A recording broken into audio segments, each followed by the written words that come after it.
What if everything you think you know about raising kids is making things harder, not easier? Not because you're doing something wrong, but because nobody ever gave you the real framework, the one that actually works. The one that's been backed by psychology for over 100 years, and yet most parents have never heard of it. That framework exists. By the end of this video, you're going to see your child and yourself completely differently. Stay with me. There's a quiet crisis happening in modern homes. Parents are more informed than ever. We read the books, listen to the podcasts, follow the accounts. We know about screen time and emotional regulation and the importance of sleep schedules.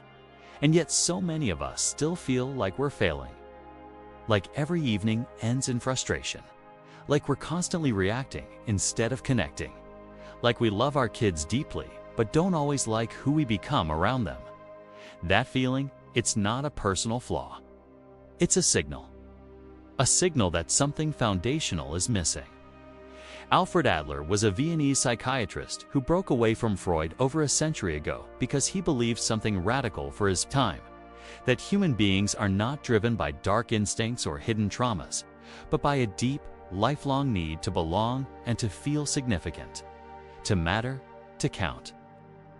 He believed this was especially true for children.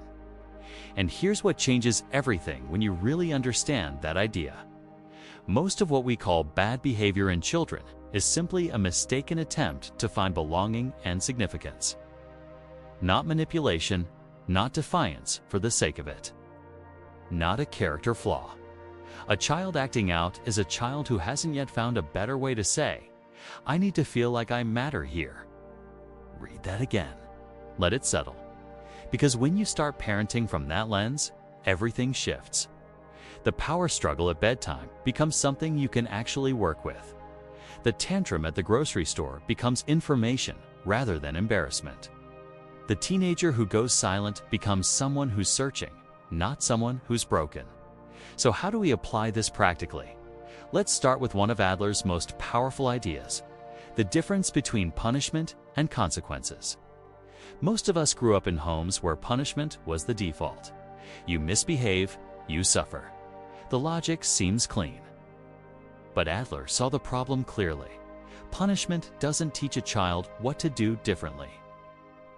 It only teaches them to fear getting caught, to resent authority, or to feel shame, none of which builds the inner compass we actually want them to develop. Natural and logical consequences are completely different. A natural consequence is simply what happens when we don't interfere. Your child refuses to wear a coat. They get cold. That's real. That's the world teaching them. A logical consequence is one we as parents create, but it's directly connected to the behavior, not designed to cause pain. Your child leaves their bike outside and it gets rained on. Next time, they understand why you asked them to put it away. It's not about punishment. It's about cause and effect. About reality being a fair teacher. This might sound simple, but think about how different it feels in the body as a parent and as a child when you're not trying to control through fear, but instead letting life gently teach. Here's another principle that modern parents often overlook completely. Encouragement is not the same as praise. We've been told to praise our kids. Good job, you're so smart. You're amazing. And it comes from love, absolutely. But Adler, and the decades of research that followed him, found something surprising. Praise that focuses on the outcome or the trait actually makes children more fragile, more afraid to fail, more dependent on external validation. Encouragement is different. Encouragement focuses on the effort, the process, the growth. Instead of "you're so talented," you say "you really stayed with that, even when it got hard." Instead of "perfect score," "I'm proud of you," you say "you prepared for that, and it showed." The child learns that they are capable, not just occasionally lucky. They build what we now call a growth mindset, but Adler understood it a century before the term was invented. And here's why this matters so much for belonging and significance. A child who only feels significant when they succeed will be terrified of failure. A child who feels significant because of who they are and how they try. That child can recover from anything. Take a breath with me for a second. This is a lot. And I want you to know something. If you've been parenting in ways that weren't always aligned with this, that doesn't make you a bad parent. It makes you someone who is doing their best with what they had. That's all any of us are doing. The point isn't guilt. The point is possibility.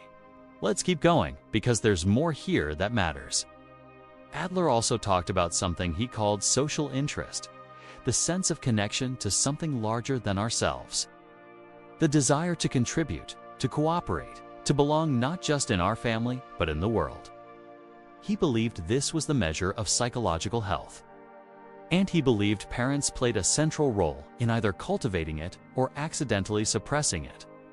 When we do everything for our children, we rob them of the chance to contribute. When we overprotect them, we send a quiet message. I don't trust you. When we compare them to siblings or classmates, we plant the seeds of rivalry instead of connection. But when we give children real responsibility, age-appropriate, genuinely meaningful tasks, we tell them, you are needed here, you belong here, you matter. Not as a cute accessory to family life, as a real participant. There's a practice that many families influenced by Adler use called the family meeting. Once a week, everyone sits together, not to hand down decisions, but to make them together. What's working? What's hard? What do we want to plan? Children who grow up in families where their voice is genuinely heard develop something you cannot buy or force. A sense of ownership over their own lives. They feel like they belong not because they're told they do, but because they've experienced it. Now, one of the most uncomfortable ideas in Adler's work, and one of the most liberating, is the concept of birth order. Not as destiny, not as a box to put your child in, but as a lens for understanding the invisible psychological landscape each child grows up in. The oldest child often feels dethroned when a sibling arrives suddenly, no longer the undivided center of the family's attention. They frequently respond by working harder, becoming more responsible, more rule-following, sometimes more anxious. The youngest often feels the need to prove themselves, to catch up, to find a way to be special that isn't already claimed. The middle child navigates between two worlds, often becoming skilled at diplomacy, at reading the room, at finding their own unique niche. None of this is fixed. None of it is a life sentence. But when you understand the psychological position your child is navigating, you can offer what they actually need. Not the same thing for every child, but the right thing for each one. The oldest needs reassurance that their place is still secure, even as the family grows. The youngest needs space to develop at their own pace without being forever compared to older siblings. The middle child needs to feel distinctly seen, not lost between the louder stories on either side. Here's something that might surprise you. Adler believed, and this is a quietly radical idea, that parents don't need to be perfect. In fact, the pursuit of perfect parenting is itself a source of anxiety that gets transmitted directly to our children. What children need is not a flawless parent, but a present one, a regulated one. One who can make a mistake and say, I handled that wrong. I'm sorry, let's try again. That moment of repair, that's not a failure. That's one of the most powerful things you can model. You're showing your child what it looks like to be human and accountable. To love someone enough to come back and try again. There's a phrase that captures much of what Adler was pointing toward: connection before correction. Before you address what your child did wrong, make sure they feel safe, felt, seen. Because a child who feels threatened, physically or emotionally, cannot learn. Their nervous system won't allow it. But a child who feels connected can hear you, can grow, can change. This doesn't mean there are no limits. Limits are loving. Structure is loving. A home with no boundaries is not a relaxed home. It's an anxious one, because children are not equipped to be their own containers. They need us to hold the edges while they figure out who they are. The art is in how we hold those edges.